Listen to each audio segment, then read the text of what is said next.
again for joining. My name is Kim Martin, and it is a pleasure and a privilege to introduce everybody to Carrie Moore. And she's going to be talking to us today about leadership in the age of the revolution.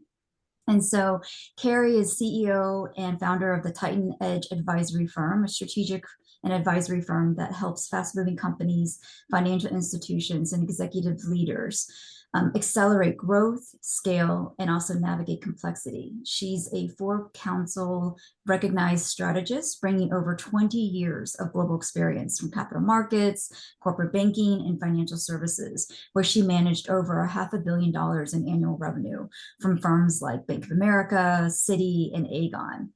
Carrie's also advised energy and power firms like Exxon, BP, and ConocoPhillips through crisis leadership, corporate restructuring, and strategic growth.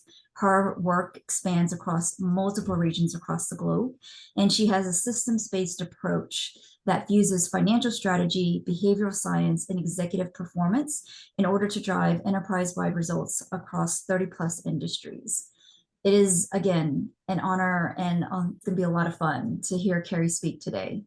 Carrie, I want to go ahead and throw it over to you, and also let me know if you want to add on any additional points.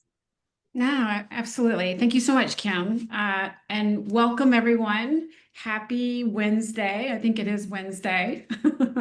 I am based in Miami, Florida. And so it's fantastic to be in this community and have the opportunity to walk through some content, as well as I'd love to have as much engagement as you're open to. So truly feel comfortable through Kim as the facilitator to interact with me, whether it is making comments. She's going to manage the chat room. I can see visually whoever's turned on, but as much as interaction as possible is fantastic for me. I wanted to open up just with a simple truth about thinking about what this topic is. And, the focus being about what does it mean to scale a business? And when I say scale a business, sometimes when we say that, we think that it's just about the early stage or startup phase. And really what I'm clarifying, we work with small cap, mid cap, and large cap. And so when it comes down to an era in our industry where we're going through, in essence, an industrial revolution, where technology truly is the change agent that's crossing and creating a lot of disruption and change across platform, across product, across experience, then when I say scaling, I'm speaking to all of that, just as a point of reference. And so scaling a business isn't just about adding strategy, adding more technology, or adding headcount. And candidly, just to be focused that this is a platform that is in support of career opportunity, career transformation, or where you might be going in your next level. I think we're feeling that even more, that technology definitely in this age isn't about adding headcount.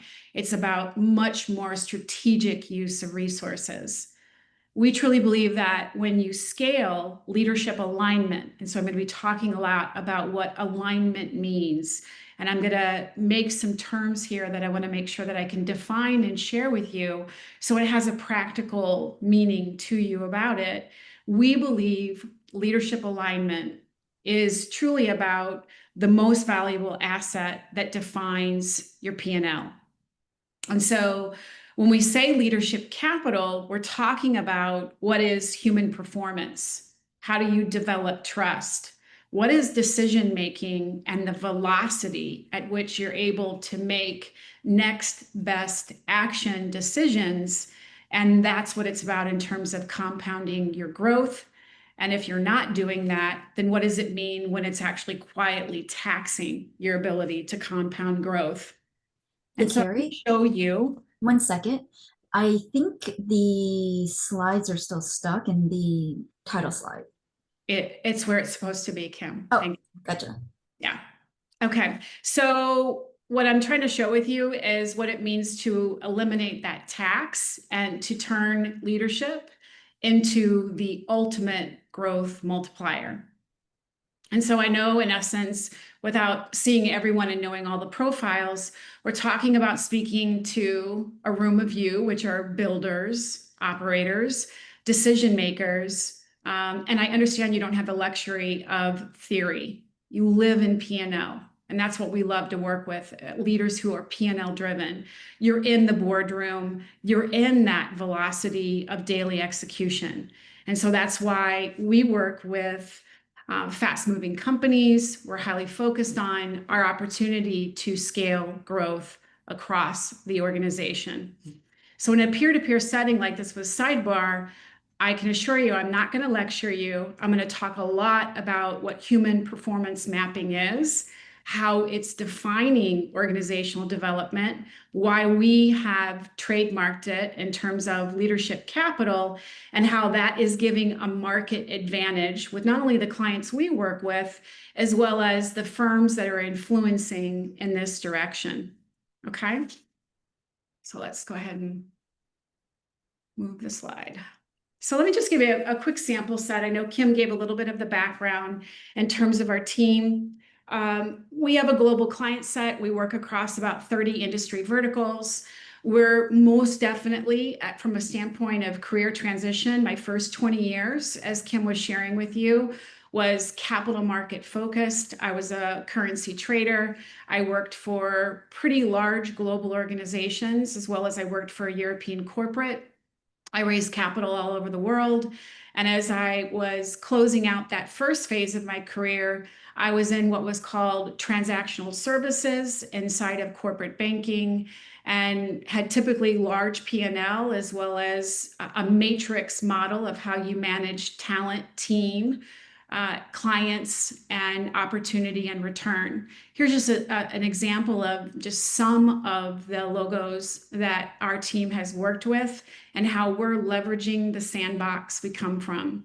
If I could make one comment around what I believe Sidebar represents, when you're looking at transition and opportunity, really think about what you've been doing in your career, the industries that you've been a part of, your experience, your expertise, your skill set, your knowledge. We like to talk about franchise leaders and industry verticals. You're seeing some of them here. When you work with the franchise leaders of an industry vertical, that knowledge is paramount in how you use that as an instrument for innovation and change when you're stepping into whatever that next career path is. So I wanted to connect the dots in terms of the intention of Sidebar and let you know this is phase 2 of my career. Everyone who works with me in my boutique firm is in phase 2 of their career, and we are leveraging the sandboxes that we have come from, for sure. Now, so let's go ahead and head into the topic here. The real crisis that no one is talking about. Obviously, there's a lot of conversation out there around AI, technology, inversion, workforce development. I'm sure you're all feeling it. I always like to give a couple of data points. First, on an annual basis, just think about this, what a standing investment has been in human capital and development of team has been about 300 billion annually, that we see that organizations are investing in that upskilling and reskilling of their organization. Because of what we're seeing in technology, let's give a parallel stat to this. It was estimated that for the year 2025, this was by both Stanford Business School as well as Harvard Business School, and how they survey their clients, it was anticipated that $250 billion was expected to be invested in disruptive new technologies. So let's just think about that. We've got this status quo of 300 billion a year going into human capital, and now we've got this rising investment in technology because of the disruption that it represents and creating new opportunity and new return. One of the fact points that we always raise here at Titan, that we know statistically but yet only 1 out of 4 employees or team members of the clients that we work with, this is an industry stat, so it's not just about our clients, but we see this, only 1 out of 4 actually know how to look at the work they do and determine an economic value or input or output to it. And what does that represent in terms of lost opportunity?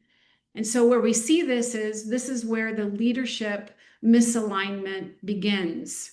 So when it's more about everything as a priority, when there's not an understanding of what is identity, vision, what is the commercial value that you have, that you're driving, what are the measurements of success that you've defined, how well have you communicated that, not just across, when I say team of captains, meaning those at the top of the organization, but how well are you driving that knowledge, that understanding vertically and horizontally in an organization? How well do they roll that up and see the work they do? Not only is it qualitative, not only is it to a platform product or platform experience, but it's also very much, do they understand the financial impact that they're making to an organization? And so when that's not clear or understood, we often run into with our clients when we first begin working, where we see overfunctioning CEOs. We see that decision fatigue. We see a lot of action and movement, but not a lot of productivity. We also see more and more, and I think we've seen this in a lot of industry organization detail, it's very much where burnout or checking out has become more common. And so we know what it means to see the noise and what it means to realign an organization back to the core signal of the organization. And so really thinking about what maybe you're optimizing. We often run in when we do an assessment of where someone is just strategically. Are you optimizing things that in reality, to this new disruptive phase that we're in, doesn't even need to exist? We run into, and I'm going to raise this up a few times, where we see where the lack of goal setting and understanding is actually being driven by fear. And I'll give you one other statistic that I think is relevant. And when CEOs are being surveyed, PwC has a fantastic survey 4 years running where they ask a set of strategic questions to their clients. One they've asked 4 years running is, do you believe your company or your firm will be here in 5 years? And that response rate has been increasingly higher. Now it's at the tune of 80% that CEOs are stating, no, in this digitized age, I fear my company might not be here in 5 years. And so what we know is the fear is there, it's real. We know that you can't scale a complex system. You can't scale noise. You can't scale if you're too afraid to either define or redefine yourself. And I think that's really relative and important as you think about your career path, why you're here at Sidebar, and what it means to look at your core strengths, define them, redefine them, and bring them as throughput forward. Okay, so on this next slide, there's a little bit more content here. And let me just walk you through this. So far I've shared with you how we define leadership capital, that behavioral set that really drives the cadence of an organization, the operational understanding, the alignment in terms of vision, identity, commercial value, measurements of success, performance scoreboard, where are we on qualitative and quantitative. So what gets in the way of this when we run into it and see where teams don't have this?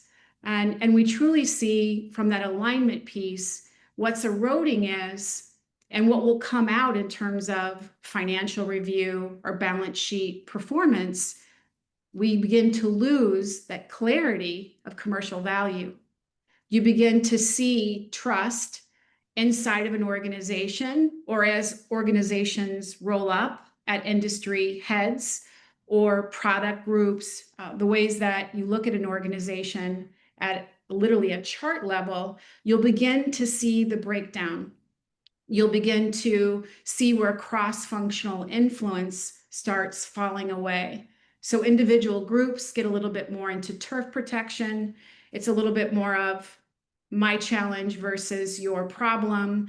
We've got it, you don't. We can move into that area where the communication model is really begin to break down. And so that's usually one of the quickest ways that we begin to say, okay, we need to look at a realignment opportunity. Now, let me give you one other set of how we look at this in terms of a definition.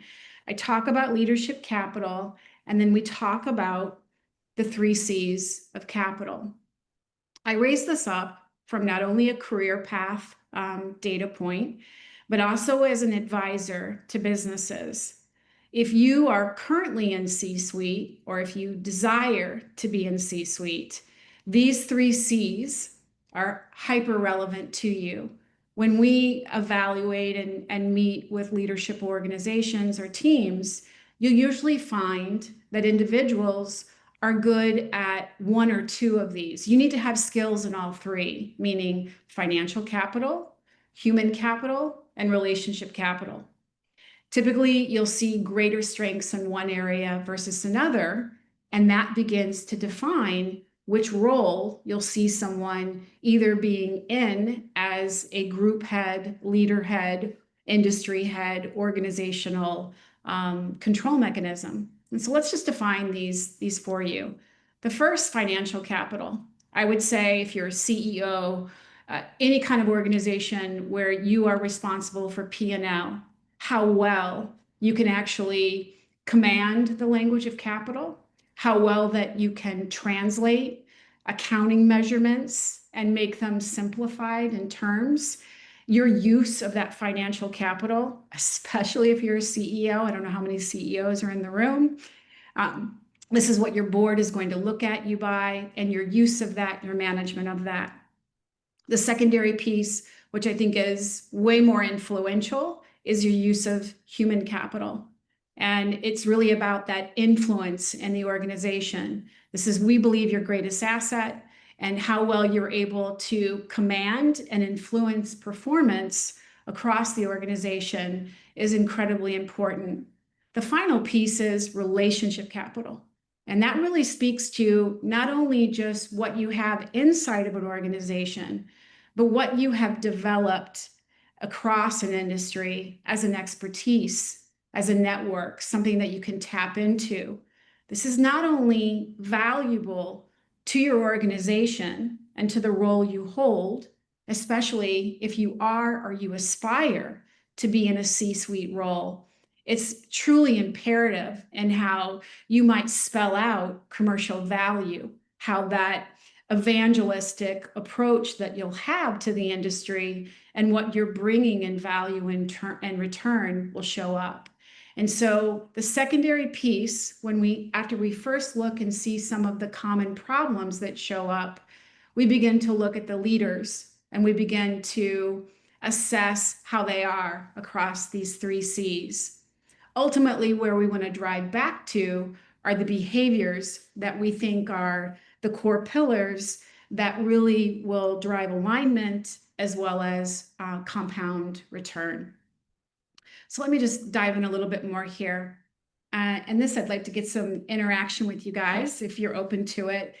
We often talk about, well, what are some of the early warning signs that your organization might be slowing down? And so, Kim, however we'd like to do this, we can either have it through the chat if people want to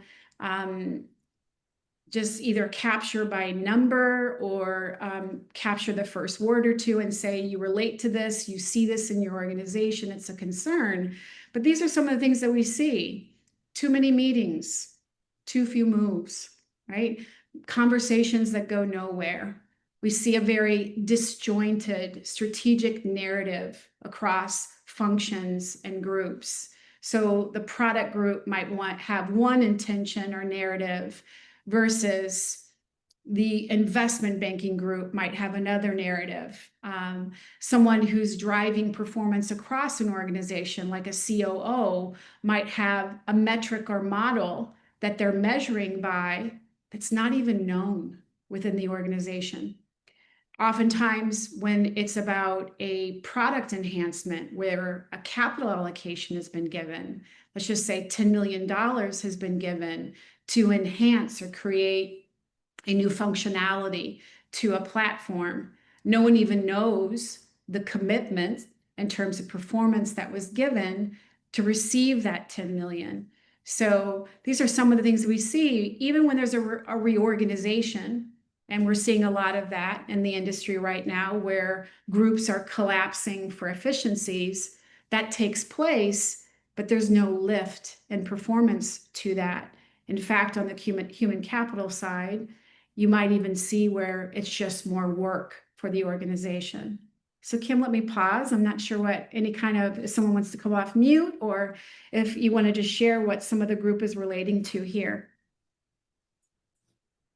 I see, it looks like Elizabeth said she's seen a combination of one, but too much thinking, too few moves. Elizabeth, do you want to elaborate a little bit more? And then if anybody else has additional comments as what they've seen and how they've been impacted by that. Yeah, sorry, I'm not on camera.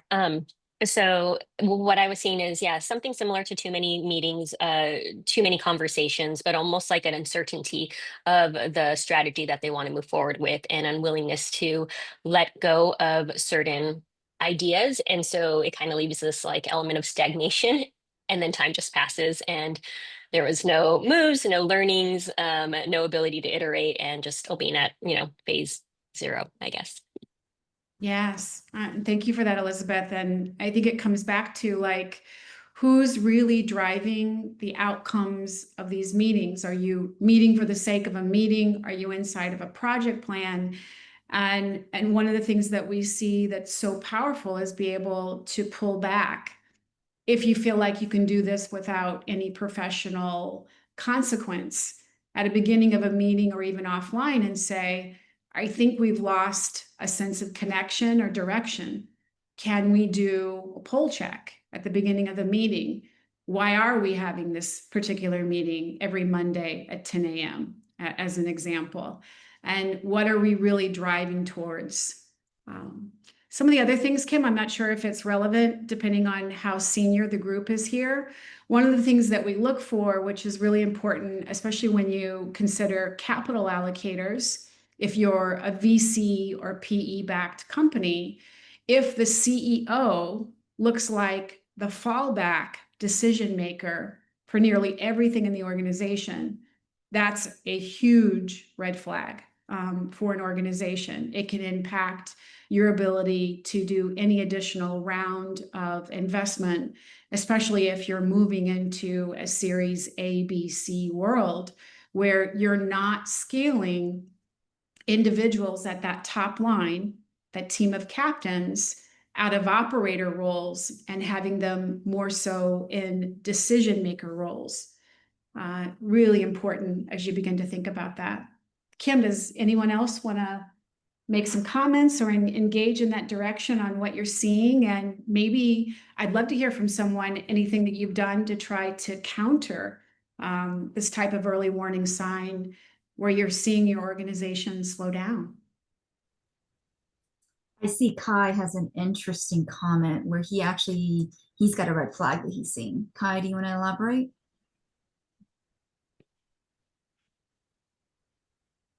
Oh, didn't have a mic. Okay, doesn't have a mic. So he's commuting. Okay. He was saying that another red flag is a CEO isolating the rest of the company from the board's feedback. Huge, Kai. I could not agree more. It's incredible when you only have a CEO that meets with the board. There's no filter around that person and their role, as well as, right, there's no performance conversation. It's a very siloed challenge, especially in that situation. If you have a CFO that might be engaged, sometimes we see the situation where the CEO is doing that and there's a fractional CFO outside the organization. So literally those 3 C's of capital I was talking about, like what's going on at a human capital level, what's happening with burn rate around financial usage of capital, and then really how is the organization building and scaling. You're completely siloed inside of one filter, and it usually leads to some challenging outcomes, for sure. Well, amazing. Thank you for that. I really appreciate the interaction, guys. So how is AI making this even more challenging? And let me just kind of pull again, from your standpoint, the rate and speed of how you're seeing AI changing expectations. Is fear a driver in your organization?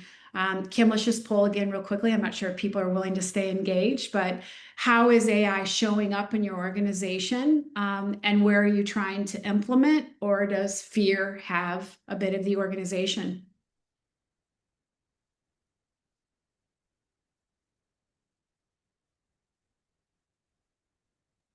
I'll give you an interesting statistic. 41% of CEOs believe that technology disruption, specifically AI, is the reason that they believe their company will be no longer viable within the next 5 to 10 years. Again, very telling what's going on at the top level in terms of fear, anxiety, and an inability to make a decision or a willingness to pull back so you can realign and move forward effectively. Any feedback there, Kim? Yes, Kai also said that he's seeing faster work doesn't mean more efficient work. Exactly. Yeah. And I think one of the more powerful things that AI has as an opportunity is first just to change the dynamics and how you look at analytics, how you can actually just look at your organization versus transforming or changing partner, product, so on. AI has an opportunity to give you insights. The point that we want to make in terms of seeing some of, I call this balance sheet jockeying that's going on, where people say, oh, technology is going to create all this innovation, it's going to create all this change. We can afford to reduce headcount, we can outsource, we can go to another industry. All these things that they believe that can happen under those 3 C's, yet the vision, that understanding at a leadership level, the clarity of that hasn't changed. We see a lot of reaction.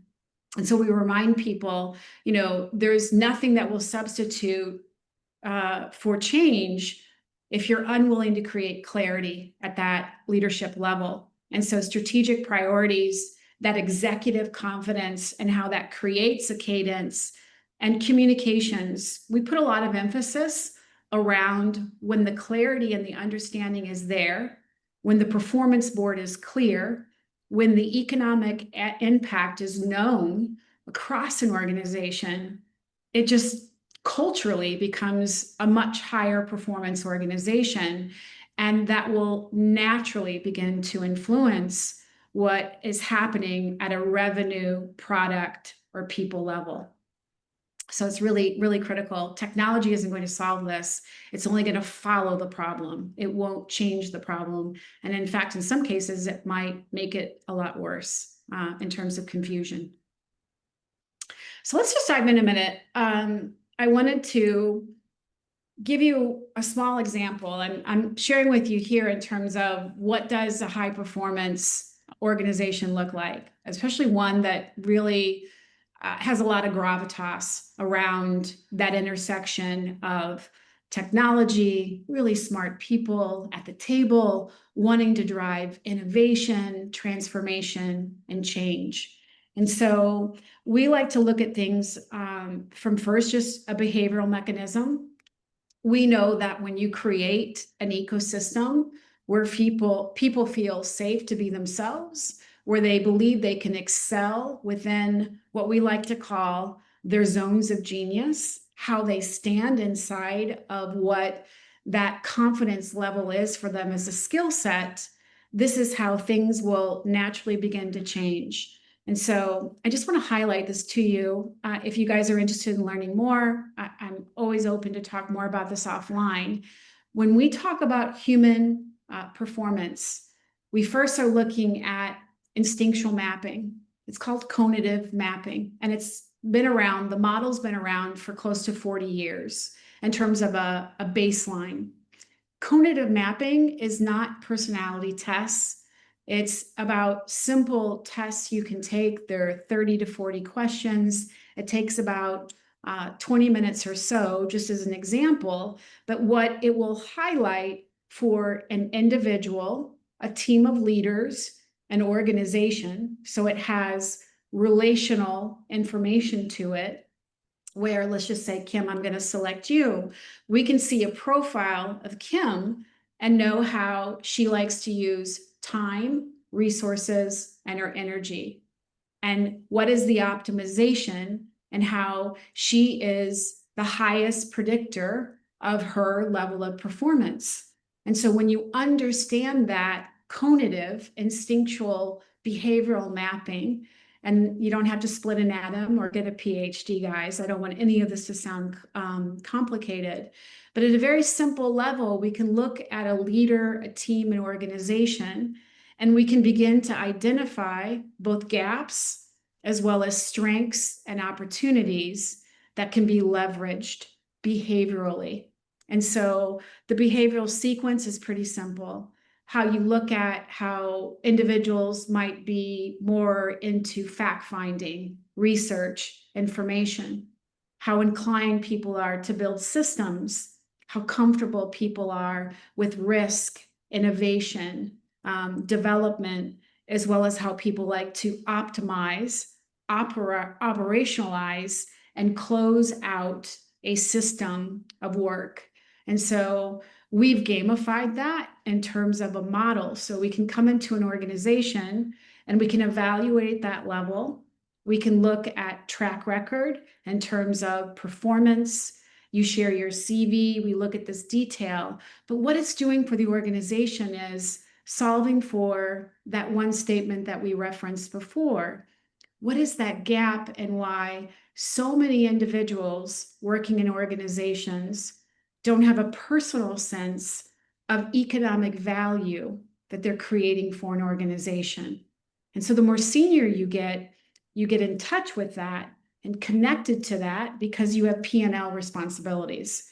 But when we're talking about at the line level, how powerful it is when you can not only calibrate economic value, when you can show someone the financial impact and return they create, and then you align that to an understanding of what the value of the organization is at an MVP level, where technology is going, and how are we building the better mousetrap in terms of where the industry is taking us.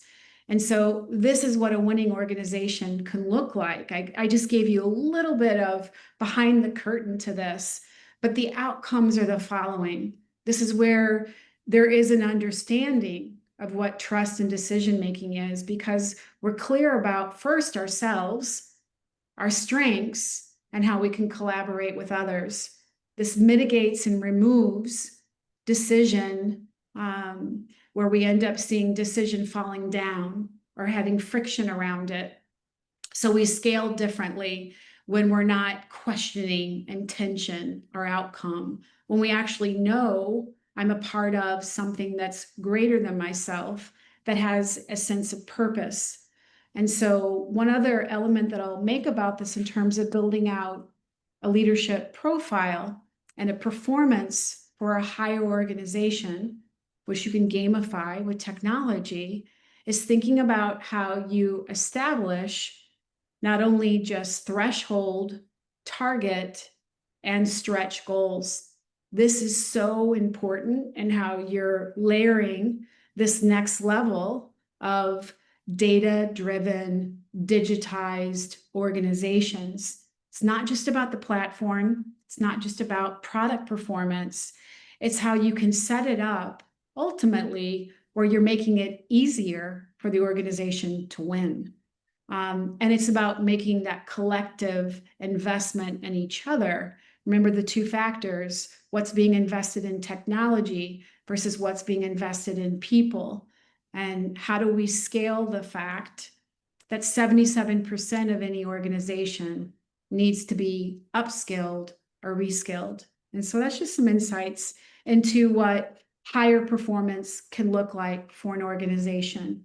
Kim, let me pause for a minute. I know we're going to have Q&A at the end, but is anyone in your organization, are you participating in any of this, and how you might be gamifying performance or looking at creating a greater connection to your MVP, your commercial value, to individual economic input or output?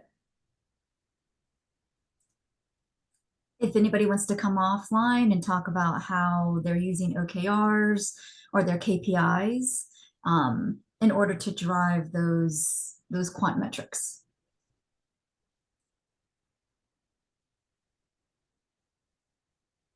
It's definitely a different way to look at, when I'm sure everyone in the organization at some point has had some form of an assessment.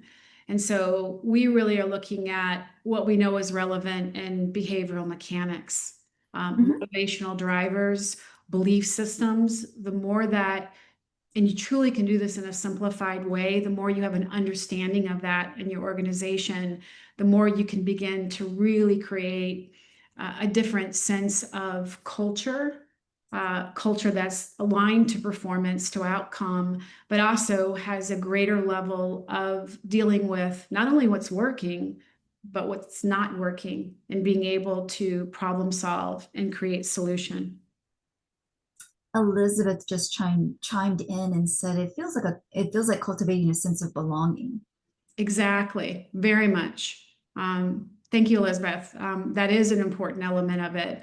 And I think you're the one that was mentioning earlier, or at least someone was, about the CEO or a leader having a connection and managing a relationship with a board, but not creating the relationship with the organization. And so that gap around these elements really gets in the way of what can be organizational performance. And why we share, if you're willing to make the adjustments or changes, you can make performance a lot easier. You can make it easy to streamline across not only your business groups, but how you actually roll up and see the greater picture, which once people have that, it's really meaningful. Let me give you one quick data point on that in terms of identity. And this is more than about, I think it's 14 years ago now, but I'll make a reference to Merrill Lynch. Merrill Lynch, in one of their evolutions, this is before the Bank of America merger, maybe we'll just call that a merger. Before that took place, they were looking at performance across their global organization. And they were a little bit heavier on headcount, and they were focusing on, is it clear what we stand for? Is it clear the vision of the organization? Is it clear our financial goals? Like, what's getting in the way of AUM being built? And why don't officers feel like they have the remit to be able to go out there and really scale a greater sense of assets under management and the private wealth world? So they ran a theory with an organization. If they added the word sales inside of core functions, both internal to the organization as well as some of their external positions. Does anyone want to take a guess on how much revenue increased just by changing a title, identity, and a sense of contribution to the economy of the organization, the financial results? Anyone want to give a percentage on a guess, Kim? If you can, let me know what's in the chat.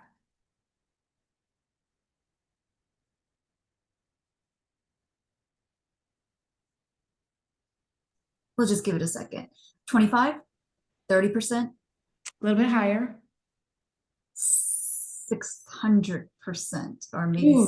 That's I like that. It's a bold number, 6 times. Over time, it could be that, but in a very short period of 6 months, revenue increased, meaning revenue gain from increase of AUM. So it was both an efficiency model as an AUM build, but gross revenue increased by 36% within 6 months. I think it's so powerful. Again, sometimes we talk about these things and we like, yes, it matters, but we think other things matter more. And to the point of what Elizabeth was contributing to the conversation, identity and a sense of belonging, a sense of collaboration is one of the greatest elements that a leader can influence in an organization around metrics, around goals, even if they're stretch, even if they feel like impossible goals. It's incredible what you can influence if you allow someone to believe that they individually, as well as at a group level, are contributing to the master plan. Okay, so I wanted to give a quick example that I thought might be appropriate for this group in terms of an organization that we worked with. And it's just highlighting where fear or a sense of how do I keep up with the competition or the industry can come into play, and where you inadvertently start creating more complexity in the business. You start creating more noise versus refining the signal of the organization. And so this was a SaaS company where, in competing with the markets, they had really created a complex product platform set. And it was really beginning to show up and how clients were disengaging. It created a very high turnover in the organization, very transactional, churn-based business. And as we all know, that's one of the greater challenges of a SaaS organization, is that it doesn't ultimately become that. And so how do you define value? How do you align? So we came in and we delivered some of the things that we're highlighting. And first, of stepping back and looking at what is the identity of this organization, its vision, what has built its commercial value. And we look at that both financially as well as otherwise. And really, what's getting in the way of what performance trends have looked like quarter to quarter? What's declining and why? What are the behaviors that we're seeing in the organization that they're attempting to scale something that isn't scalable or isn't profitable? And so the net effect for us in terms of moving the client to considering outcomes, reassessing their go-to-market strategy and how they're seeing technology in this phase of SaaS.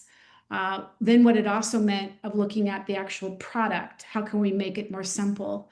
And so we were able to move them from this very convoluted feature set into an aligned client priority segmentation. And what I love about this work, guys, we typically do 90-day sprints. We're usually like a 30, 60, 90-day window. We obviously do longer things, but it's incredible what can happen in 30 days if you're just willing to pull back and to go after the noise versus the signal.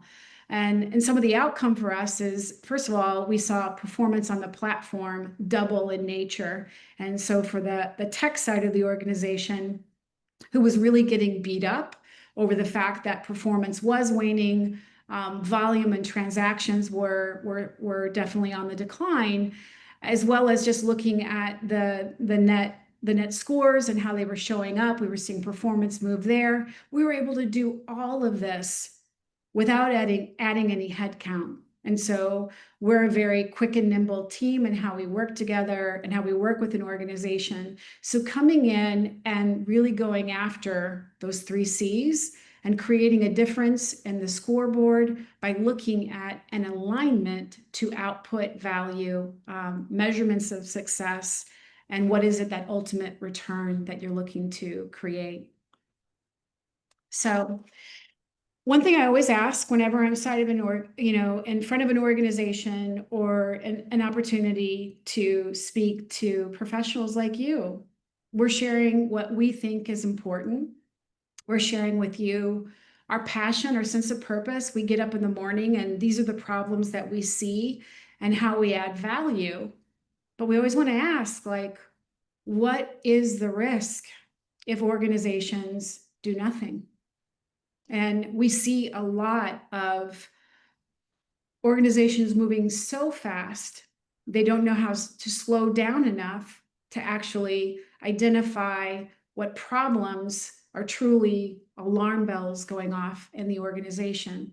And so one of the elements we always encourage people to consider, you can't solve everything at once. Not everything is a priority. We want to be consistent in our message. But if you are entering into slower execution cycles, if any of those warning signs that we were talking about earlier are happening, it isn't going to get better on its own. And so in this movement that we're in technology, there's a lot of estimates, and I'm not here to create fear, but I think it's a real statement around performance. If you stay as you are, if you don't adopt or adapt, we're going to see a tremendous amount of change, especially in small cap, mid cap organizations in the next 12 to 16 months, if some of these things aren't realigned and reconfigured.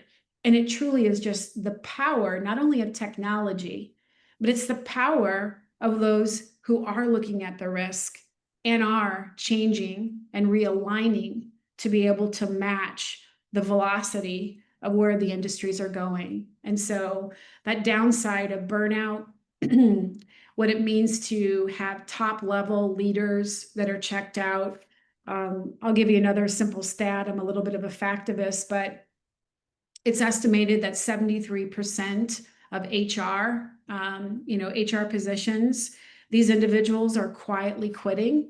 They're being considered a part of the problem on the human capital side, not being able to solve for it. So we're seeing quiet quitting happening inside of areas of the organization that you normally wouldn't see that. You would still see a loyalist model in place.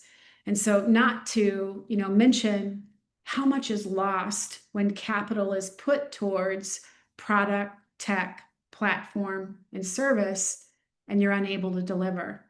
What that means in terms of lost capital, lost bonuses, salaries, layoffs, it only goes in one direction.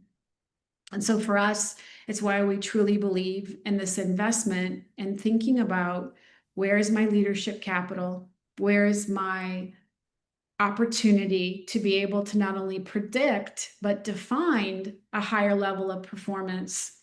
Am I brave enough? And sometimes we say this, and I say this respectfully, it requires a little bit of letting go of the ego of what you thought you were to become something more around vision, identity, and commercial value.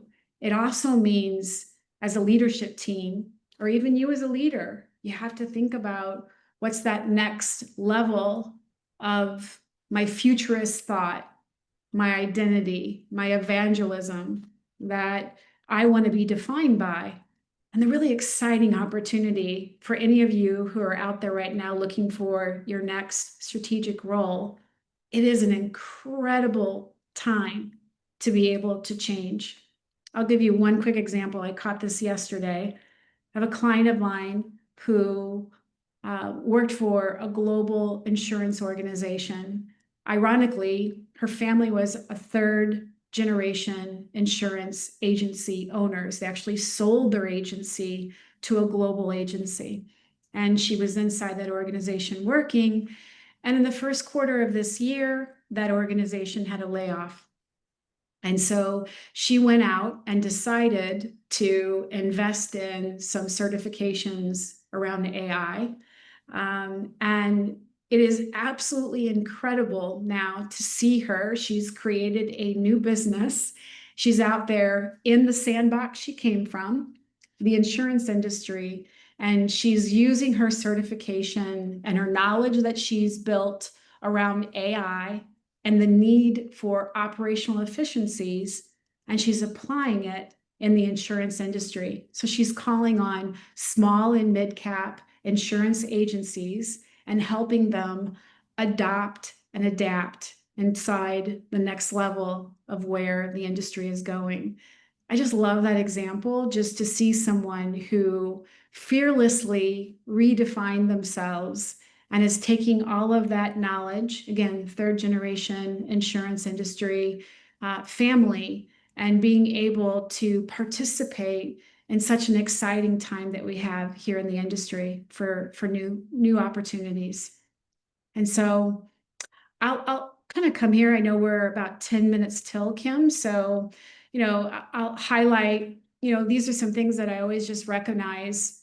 What does it mean to audit your leadership capital now that I've helped define it for you? These are some suggestions. What does it mean to look at the two drivers? If you remember this, two behavioral drivers that really scale an organization at any size or level is trust and decision making. When you look at those two elements and see what's getting in the way, you can create major change around performance. Communications is the final piece we highlight. We can't afford not to be communicating inside of organizations. We have to over communicate these days because we all have smartphones and we're pretty 24/7 connected. And there's an element of that you have to adjust and shift and change as a leader inside of organizations. And so, Kim, why don't we open it up for any kind of Q&A, comments, or questions? Awesome. If anybody wants to come off mute and talk, it might also be helpful. I think that last slide was really rich, Carrie. If you want to go back to the last slide, Yeah. which talks about the framework. If there's any questions about the framework, any comments about others that might have used something similar, or if they haven't, what has and hasn't worked for them.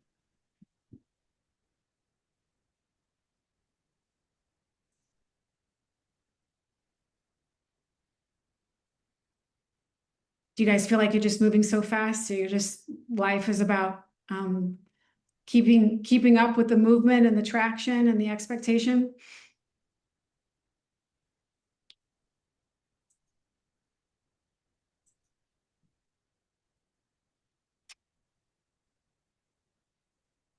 Well, I think there were some questions earlier that maybe this could be helpful. So Carrie had talked about the key components of leadership capital.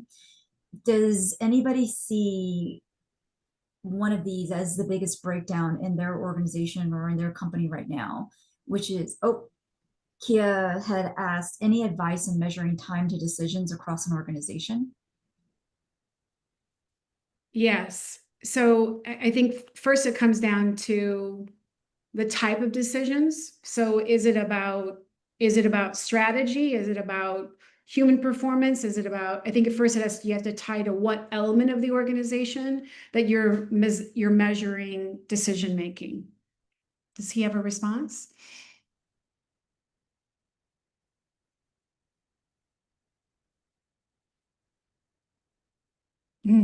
Since Kia's typing, we'll see. Okay. Gotcha, he says, thank you. Yeah, I mean, I think it's very much about, is it qualitative versus quantitative? And I think that this is about decision making is an element that's showing you where your results are and showing up against what you're forecasting versus results. So whatever that performance gap is, how large or small it's happening. So it's not just about looking at a snapshot. It's about looking at performance this quarter versus performance a year ago, whatever that might be. And you can begin to look at the behavior changes on volume, revenue, number sequence. And so if it's moving down, then you're saying what's getting in the way of that action that's driving that result. And that's usually where it becomes a qualitative conversation first. And it's usually about the lack of understanding of what actually is happening as a friction element in an organization. And so to the point of, are you trying to scale something that isn't scalable? Is someone holding on to a methodology, a system, or a way that isn't efficient to the rate of the volume that's being loaded on the platform or brought through the organization? And so it's a series of questions. Kai, if I'm saying that correctly, it's usually a series of questions that you can get to pretty quickly. And it becomes the narrative of the leadership team. You begin to use these questions, staying in inquiry on a regular basis each time you meet, and it begins to unfold in terms of what's actually happening.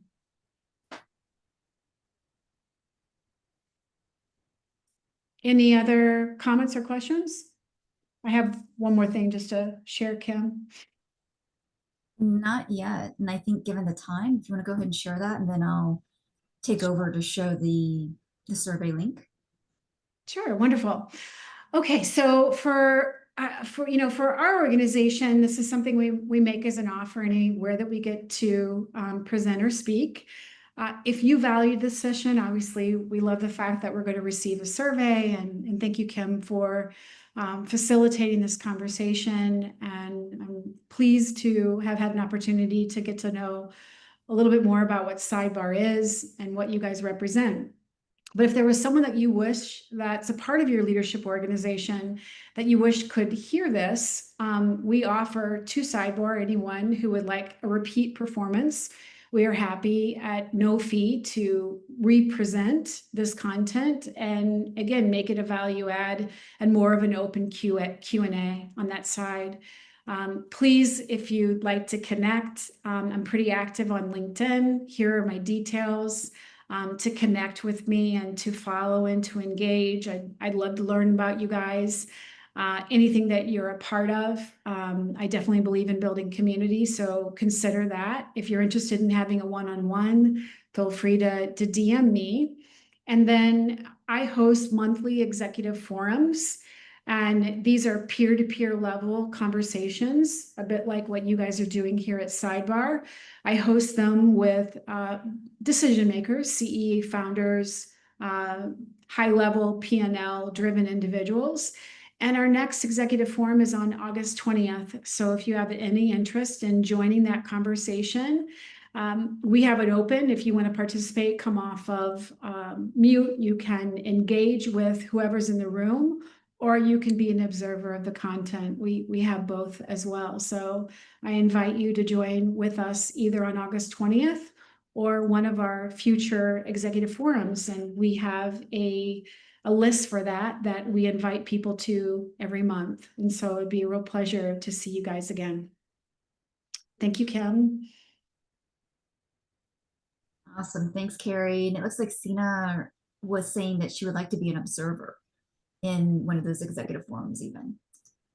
Wonderful. Just contact me. You have my email here, or you can DM me on LinkedIn. Yeah. I would love, Kim, if I know they're going to fill a survey, but this is a little bit of feedback for me. What's one big takeaway that you might have gotten from today's session? Carrie, do you mind while we ask and get some feedback, if you could release the screen share and then I'll Sure. Sorry. Thank you. All good. So what was one key takeaway if anybody wants to chat or come off mute with that?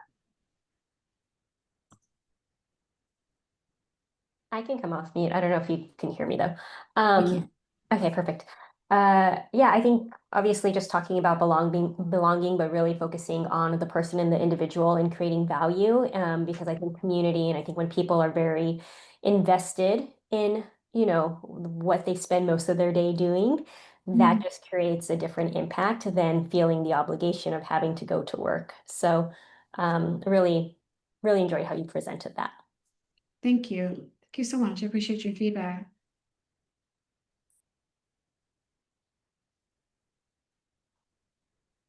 I truly thank you guys. I know we're at the top of the hour, but Kim, thank you. I wish every one of you all the best and in your membership with Sidebar as well as your career path.